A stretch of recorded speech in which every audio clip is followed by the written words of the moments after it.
Kabine Serokkomariye îro bi serokatiya Serokkomariyê Tirkiye civîna xwe pêk tîne. Rojeva Serekeya civînê jî dibêjin aborî pêvajoya ku ji bo çareseriya pirsgirêka Kurd tê meşandin de û heman demê şerê Amerîka û Îranê ye.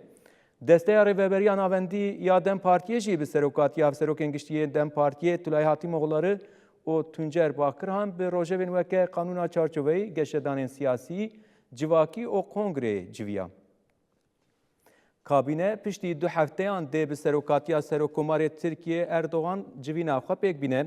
Civîna kabîneyê tê payîn ku di saet sêv nîvan de dest pê bike. Yek ji mijarên herî girîng ên rojeva kabîneyê Kanûna Çarçoveyê ye. Her wiha şerê Amerîka û Îranê ku dîsa gurb ye jî tê bînin ser masê, ew bandorên aloziya li tengava Hürmüzê ku di serî de li ser bihaya enerjiyê û li ser Tirkiyeyê çê dike dê benîrxandin. Her wiha dê gelek mijarên krîtîk bên gotobêjkirin. Desteya Rêveberiya Navendiya Dem Partiyê jî bi serokatiya Serokên Giştî, Tulay Hatîmoğulları û Tuncer Bakirhan li navenda giştiya partiyê civiya hat zanîn ku di civînê de dê mijarên weke geşedanên siyasî, Kanûna Çarçoveyî, konferansên mezin ên di 5-6 îlonê de bên li darxistin, rojeva kongreyê nîqaş û gotobêj bên kirin. Her wiha di civînê de plansaziya 15 rojên li pêş jî wê bê diyar kirin.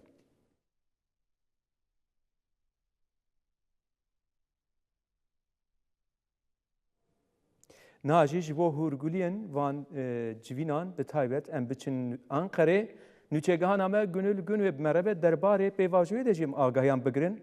Herî dawî çi diqewime ji ber ku dihat payîn ku divê hefteyê de Kanûna Çarçove were Meclîsa Tirkiye lê bêdengiyek çêbûye. Civîn jî tên kirin. Em agahiya jê bigirin. Gönül kuvvet be em yekser agahiyan ji te bigirin. Kabîneya Serokkomariya Tirkiye komdive heman demê divan kêliyan de jî desteya Navendiya Dem Partiyê civiya ye. Tê payîn ku di rojevê wan de Kanûna Çarçove heye. Hûrguliyan em ji te bigirin. Dem baş Rênaz. Îro ve civîna kabîne ango civîna lijneya wezîran wê bile darxistin. Ev civîn piştî du hefteyan dibin serokatiya Serokkomar Recep Tayyip Erdoganê bile darxistin.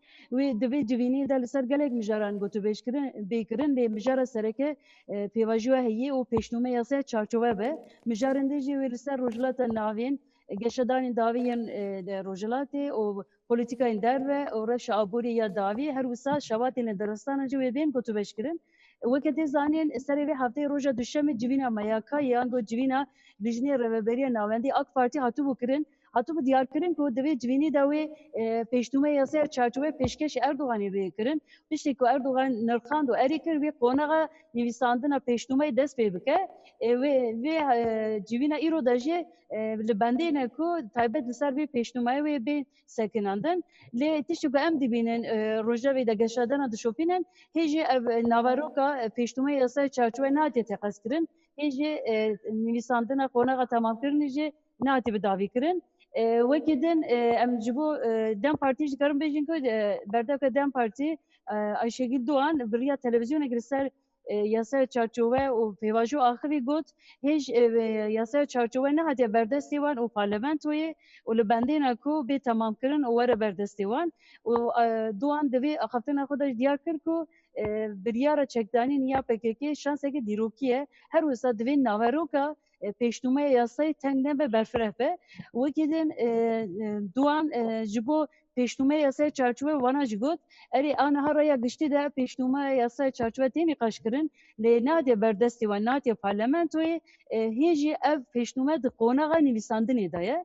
Wekî din Ayşegül Doğan li ser naveroka pêşnûmeyê jî wiha axivî got divê yasaya pêşnûmeya yasaya çarçove hê jî nehatiye teqeskirin erê kirin lê divê berfireh be teng nebe. Ne tenê yên neçiyan lê yên ku li Ewropayê jî bikaribin biriya vê yasayê vegerin. Yên ku bixwazin bikaribin Sûdê ji vê yasayê bigirin. Wekî din li ser pêvajoyê jî axaftinê xwe bi avayek berfireh berdewam kir. Baş e Gönül, gelekî spas dikin te agahiyên dawî bi me re parvekirin derbarê taybet pêvajoyê de heman demê rojeva ku li Ankareyê ha ya germe. Quvvet be ji we re.